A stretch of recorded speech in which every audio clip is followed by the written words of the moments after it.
너희는 다시 무서워하는 종의 영을 받지 아니하고 양자의 영을 받았으므로 우리가 아빠 아버지라고 부르짖느니라.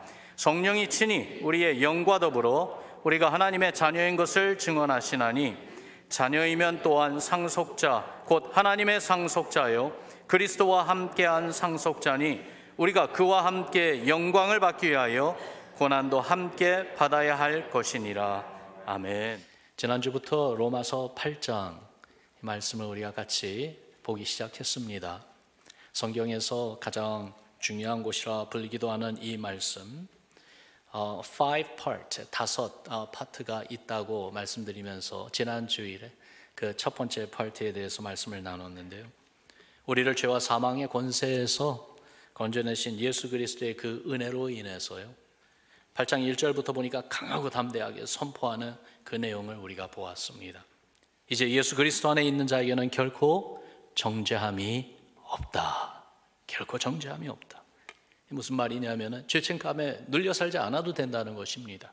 죄의 권세가 성도에게 아무 힘이 없다는 것이죠. 이유는 우리가 생명의 성령의 법, 그 하나님의 은혜 아래 있게 되었기 때문이죠. 여러분, diplomatic immunity라는 말을 들어보셨죠? 외교관의 면책 특권이라는 말입니다. 외교관으로 그 국가, 정부, 파송으로 이제 다른 나라에 이렇게 나갔을 때에 그 외교관은 본국의 법 아래에 있기 때문에 그 법의 보호를 받고 있다는 것이죠. 마찬가지로 우리가 죄 많은 세상에 살고 죄의 유혹과 시험을 받으며 살지만은 여러분, 생명과 성령의 법, 즉 예수 그리스도 안에 있는 이 은혜로 보호받고 있는 것입니다. 그래서 죄를 지었다 할지라도 회개하면은 예수님의 보혈로 용서함 받기 때문에 이제는 결코 정죄함이 없습니다. 이 큰 은혜, 놀라운 은혜를 깨닫고 알 때에 우리의 생각이 바뀌게 된다고 그랬어요. 육의 일에 묶여 사는 것이 아니라 영의 일, 하나님 나라 하나님의 의를 사모하고 추구하며 살면서 그렇게 살 때 우리의 영이 살고, 더욱 놀라운 것은 영이 사니까 또한 우리의 육신의 삶이 더욱더 하나님의 은혜 가운데 생명이 풍성한 그 기쁨을 맛보게 된다고 했습니다. 오늘은 이 두 번째로 정말 우리가 크리스찬이 되었다는 그 의미, 하나님이 우리에게 베풀어 주신 그 두 번째 큰 은혜에 대해서 봅니다. 바로 우리가 하나님의 자녀가 되었다는 것입니다.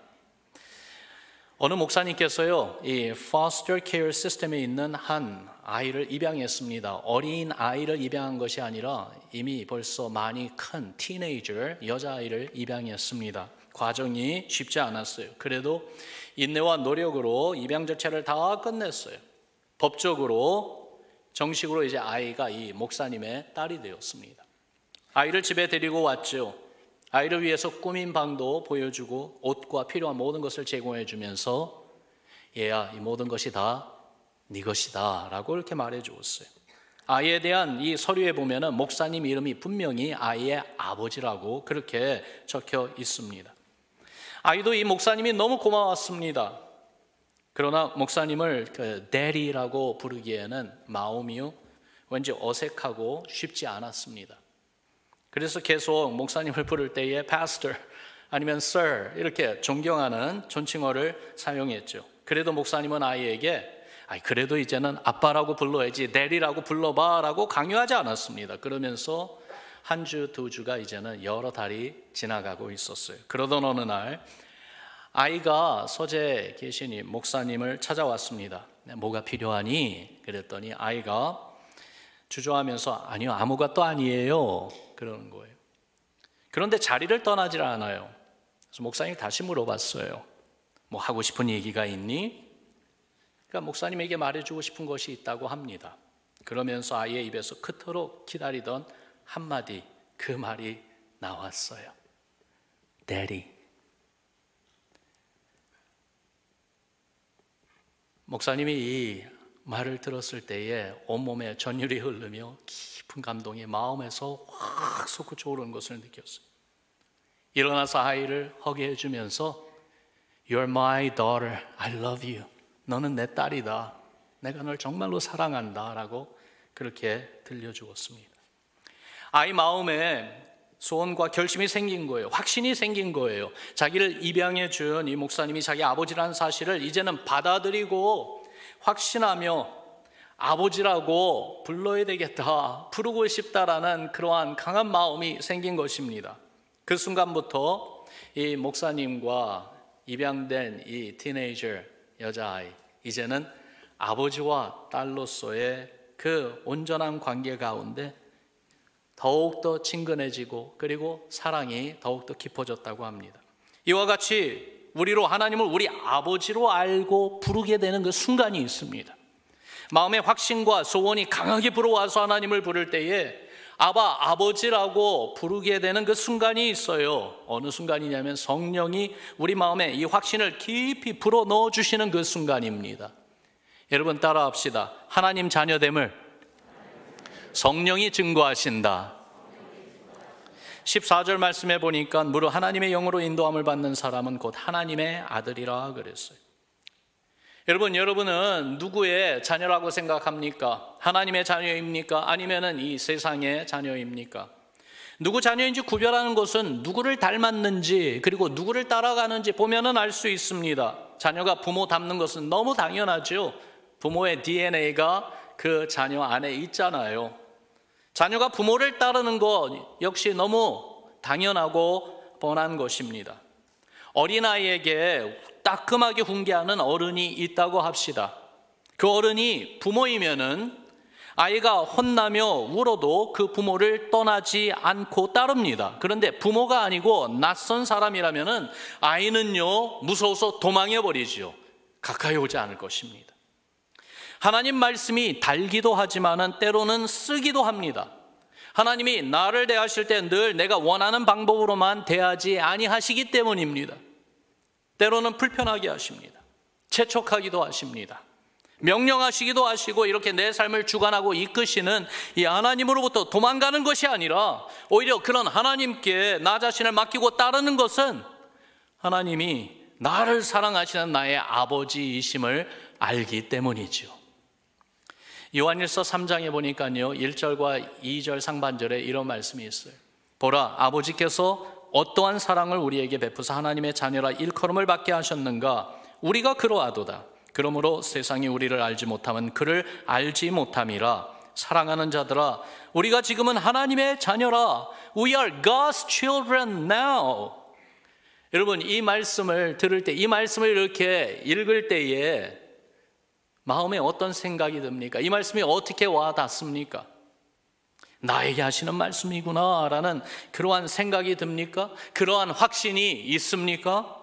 내 안에 계시는 진리의 영 성령님이 분명히 우리로 하여금 그렇게 깨달아 알게 하시고 이 말씀이 얼마나 감사한지 이 말씀을 그대로 받아들이며 감사하고 확신하게 하시는 것은 내 안에 계신, 우리 안에 계신 성령님이 증언하시기 때문이죠. 그래서 16절에 보니까 이렇게 말씀합니다. 우리 같이 읽지요. 시작. 성령이 친히 우리의 영과 더불어 우리가 하나님의 자녀인 것을 증언하시나니. 성령의 증거가 예수님 안에 있는 성도라면 여러분 누구에게나 있는 거예요. 여러분 그리고 저에게 이러한 성령의 증거가 분명히 있습니다. 유대인들에게 전해 내려오는 스토리인데요. 유대인 한 사람이 자기 아들을 업고 광야를 가다가 친구를 만났어요. 서로 인사하는 중에 친구가 등에 업힌 아이를 가리키면서 물어봅니다. 누구냐고요? 그러니까 대답해 주죠. 내 아들일세. 친구는 아이에게 물어봤습니다. 너를 업고 가는 이 사람이 네 아버지냐? 그랬더니 아들이 대답합니다. 아니요. 황당하지요. 아버지가 하도 기가 막혀가지고 아이를 내려놓고 묻습니다. 내가 왜 네 아버지가 아니냐? 어째서 당신이 내 아버지입니까? 아, 내가 너를 업어주지 않았냐? 업어주면 아버지입니까?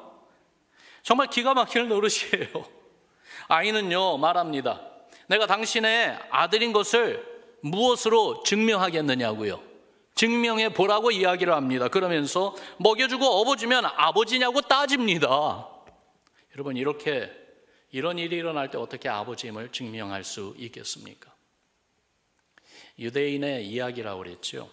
하나님께서 이스라엘 백성을 애굽에서 구원하여서 광야로 데리고 오실 때에 하나님이 그 백성을 품어주셨어요. 안아주셨어요. 그러면서 내가 너의 아버지다라고 했을 때 그 백성들은 하나님이 아버지됨을 부정했습니다. 불평하고 원망했습니다. 따르지 않았습니다. 이런 상황에서 무엇으로 정말로 하나님이 이스라엘 백성의 아버지라는 것을 증명할 수 있겠습니까? 이 사람이 너의 아버지다 증명해 줄 수 있는 그 증거, 확실한 증거는 어머니가 계시면 됩니다. 아이를 낳고 키워준 어머니, 아이가 정말로 아는 그 어머니가 얘야, 네 아버지야 얘기해 주면 되는 거예요. 그 순간부터 아버지시구나 알게 되는 거죠. 이같이 우리 안에 계신 성령님이 우리에게 확실하게 증언하신다는 것이, 내가 아무리 큰 죄를 짓고 그래서 하나님의 이름을, 주님의 이름을 더럽히는 일을 했다 할지라도 어떤 상황에서도 너는 하나님의 자녀다, 하나님이 너를 사랑하신다라고 말씀하시는 성령님의 음성이 내 영에 들리고 내 삶에 증거되고 있을 때에 하나님이 바로 나의 아버지이심을 분명히 알게 되죠. 그래서 이사야서 43장 1절에는 이렇게 말씀합니다. 내가 너를 구속하였고 내가 너를 지명하여 불렀나니 너는 내 것이라, 너는 내 자녀라. 주의 말씀이 이렇게 우리 앞에 증거하고 계시고, 이 말씀을 듣고 이 말씀을 읽을 때에 내 안에 계신, 우리 안에 계신 성령님이 증언하십니다. 이 말씀이 진리라고요, 이 말씀이 맞다고요. 하나님이 바로 우리의 아버지라고요.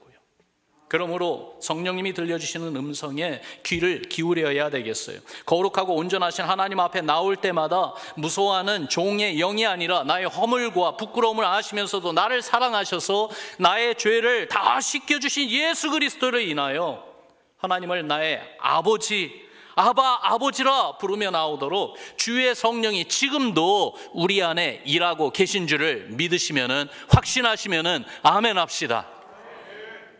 우리는 하나님의 자녀입니다. 여러분 따라 합시다. 우리는, 다시 한번요, 우리는 하나님의 자녀이다. 어떤 경우에도 하나님을 따라가는 사람들입니다. 이 분명한 spiritual reality, spiritual identity, 이 영적 정체성을 가지고 삽시다. 세상에서 살지만은요, 세상과는 구별된 삶을 살 수 있는 길이에요.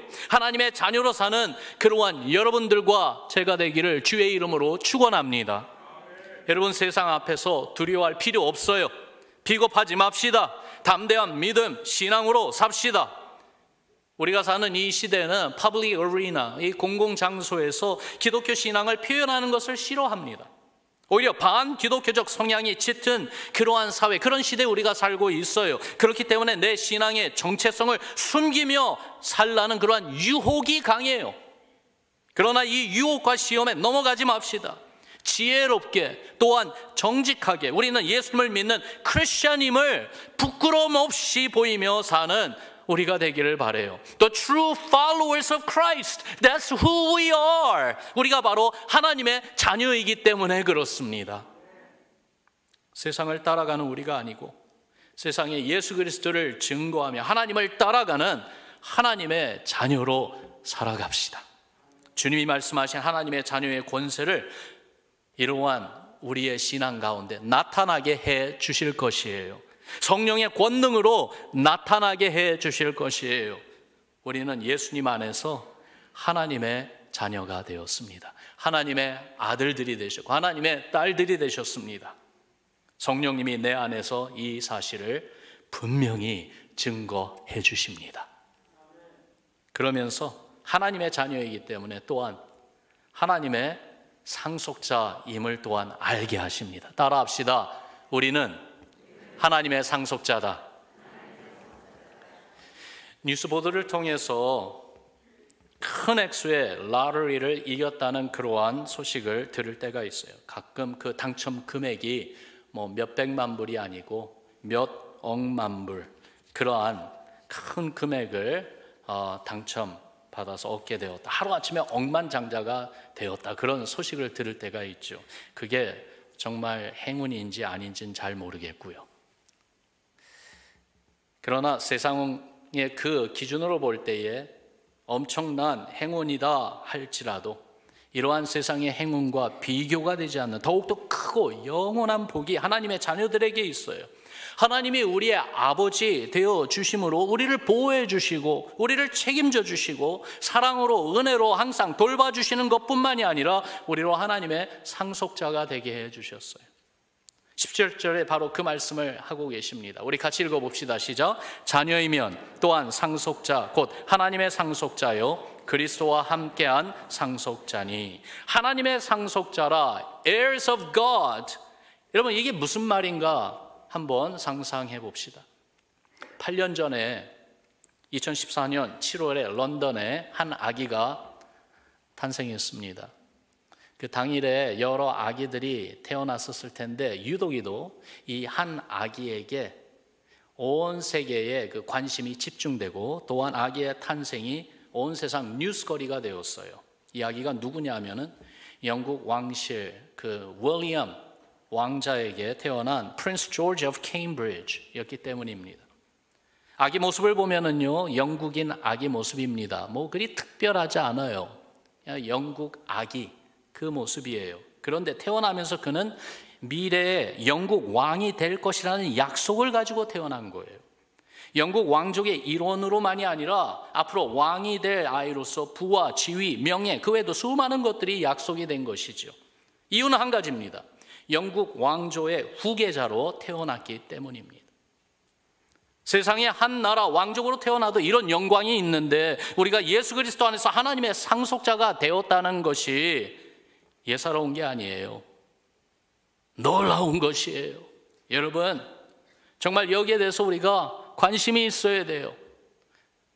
하나님의 자녀된 우리에게 하나님이 무엇을 상속해서 받게 하셨는지 알아야 되겠어요. 그리고 알고 그것을 누릴 수 있는 신앙이 있어야 되겠어요. 하나님의 상속자 무엇을 상속받습니까? 첫 번째로 하나님의 권세입니다. 다스리는 권세입니다. 영을 다스리고 악한 영을 물리치는 권세입니다. 구원받은 성도들에 대해서 증거하는 말씀이 계시록 20장에 나오는데 거기에 이렇게 말씀하고 있어요. 이 첫째 부활에 참여하는 자들은 복이 있고 거룩하도다.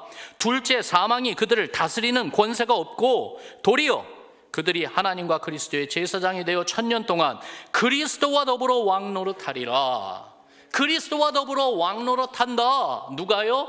구원받은 하나님의 자녀들, 하나님의 상속자들이요. 계시록 22장 성경 맨 마지막 장에도 동일한 내용을 다시 말씀해 주십니다. 다시 밤이 없겠고 등불과 햇빛이 쓸데없으니 이는 주 하나님이 그들에게 빛이심이라. 그들이 세세토록 왕노릇하리로다.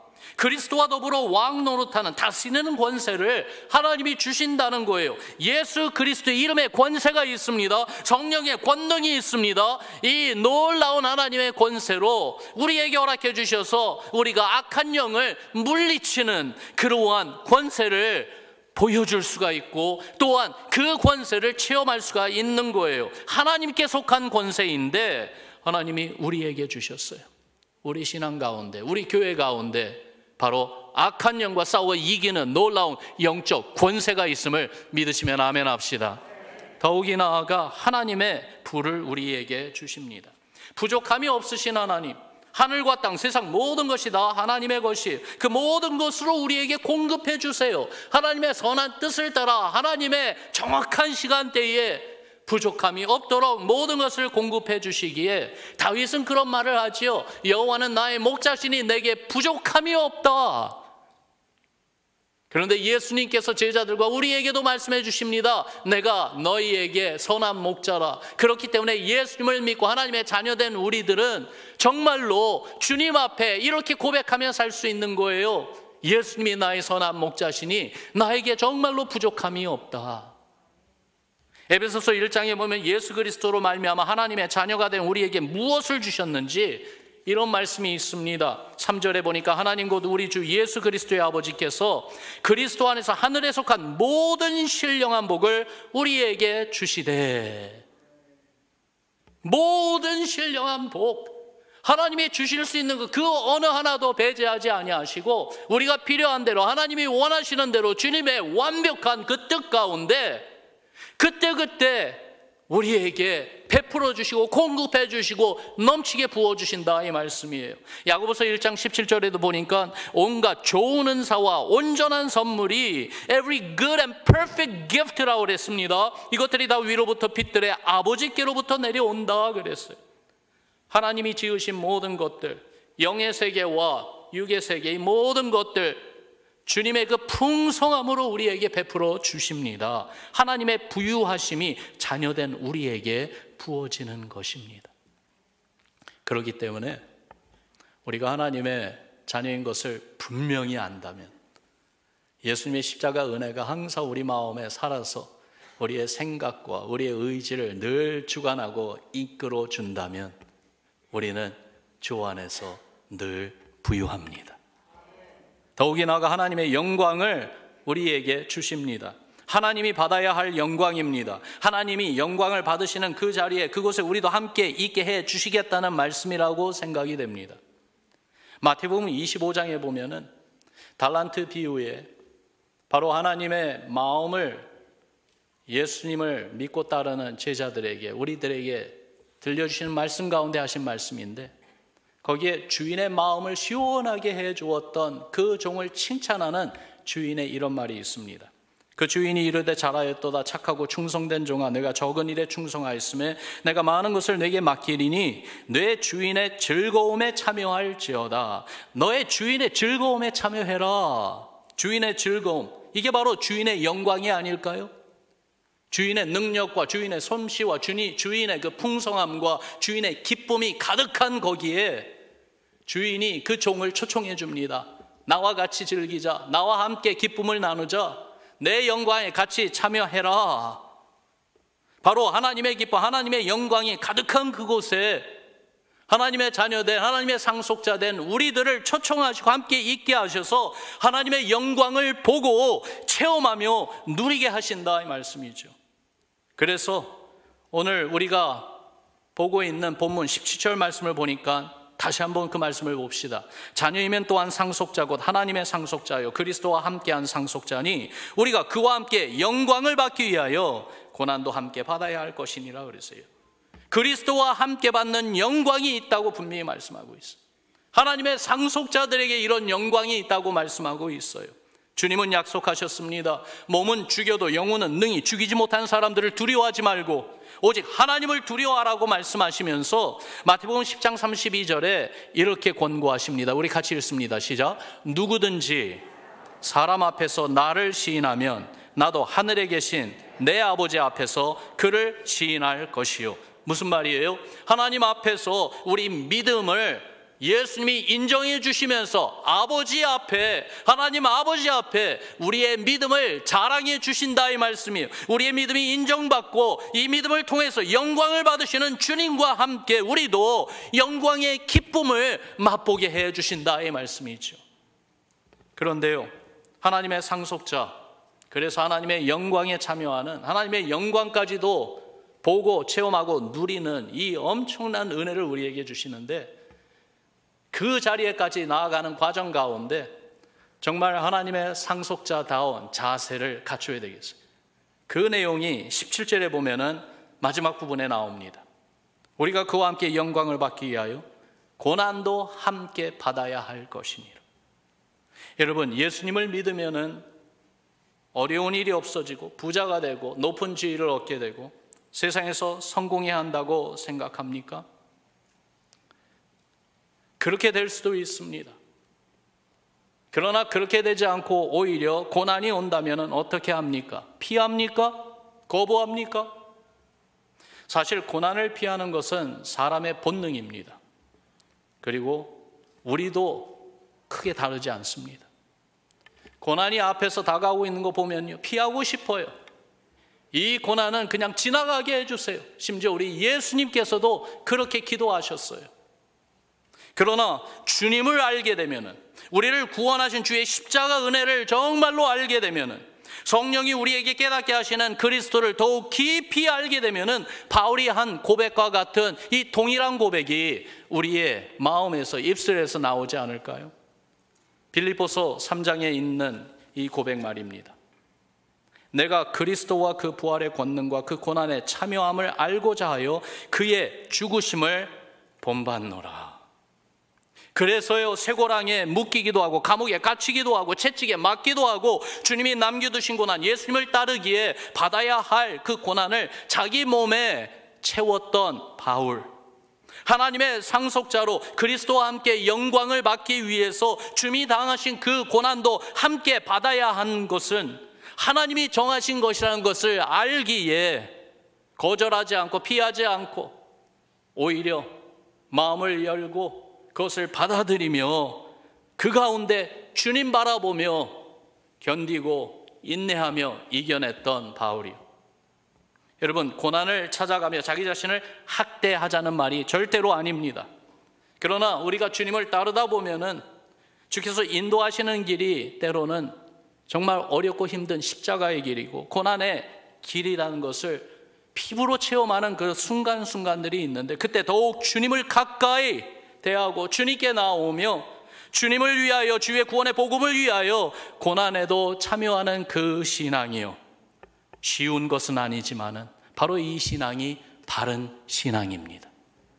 성공과 명예, 축복과 영광만을 추구하는 신앙이 아니라 오직 그리스도를 바라보며 주님만을 따라가는 이 신앙, 결국 하나님의 영광에까지 참여하게 해 주십니다. 그렇기 때문에 하나님의 자녀로, 하나님의 상속자로 우리에게 주시는 것들, 하나님의 권세, 하나님의 부유함, 심지어 하나님의 영광까지도 참여하게 하시는 그 자리까지 나아가며 거기에서 기쁨과 감사를 체험하기 위하여 주께서 허락하시는 대로 주님의 고난에도 참여하는 것을 거부하지 않고 믿음으로 받아들이며 이겨내는 우리 모두 되기를 주님의 이름으로 축원합니다. 말씀을 정리해 보죠. 예수 그리스도 안에 있는 우리들, 주님으로 인해서 하나님의 자녀가 되었어요. 성령이 우리 안에서 그것을 증언하십니다. 우리로 알게 하십니다. 확신하게 하십니다. 그래서 하나님을 닮아가고요, 하나님을 따라가게 하십니다. 이런 성령님의 증거들이 내 삶에 정말로 있는지 다시 한번 확인해보고 살펴보는 우리의 삶이 되기를 바라요. 새로운 한 주를 시작하면서 오늘 주님이 우리에게 주신, 나에게 주신 말씀을 묵상하며 생활할 때에 내가 정말로 하나님의 자녀이구나, 그 증거들이 어떻게 나타나는지 한번 찾아봅시다. 그리고 또 하나님의 자녀된 우리는 하나님의 상속자라는 사실도 잊지 맙시다. 세상이 우리에게 줄 수 없는 크고 놀라운 것들이 예비되어 있습니다. 잠시 세상에서 억울하게 당하고 쓰러짐을 당해도 괜찮습니다. 그리스도와 함께 받는 고난이라면은 그 과정을 통해서 깨닫게 해주시고 준비해 주시는 귀한 것이 있음을 기대합시다. 하나님의 상속자들로 부끄럽지 않게 해주시려는 은혜가 분명히 있습니다. 그러므로 주님과 함께 동행하는 가운데 우리가 감당해야 할 그 어려움, 고난을 부끄러워하지 말고 오히려 기쁨과 감사함으로 받아들일 수 있는 넉넉한 그러한 신앙이 있기를 바라요. 주님이 기뻐하시며 우리 예수님께서 하나님 아버지 앞에서 우리의 믿음을 증언하시며 자랑하시는 그러한 믿음의 사람들, 하나님의 자녀들로 더욱더 확인되어 나가는 여러분과 저의 신앙, 우리 교회 되기를 주의 이름으로 축원합니다. 우리는 하나님의 자녀들입니다. 여러분 따라합시다. 우리는 하나님의 자녀들입니다. 하나님의 자녀들입니다. 우리가 찬양하며 또한 기도할 때마다, 우리가 우리 하나님을 부를 때마다 아바 아버지 부릅시다. 부르기 바랍니다. 주님의 위로와 격려를 힘입어서 하나님 자녀의 권세를 가지고 살아가는 우리 모두 되기를, 우리 교회 되기를 주님의 이름으로 축원합니다. 우리 같이 기도하겠습니다.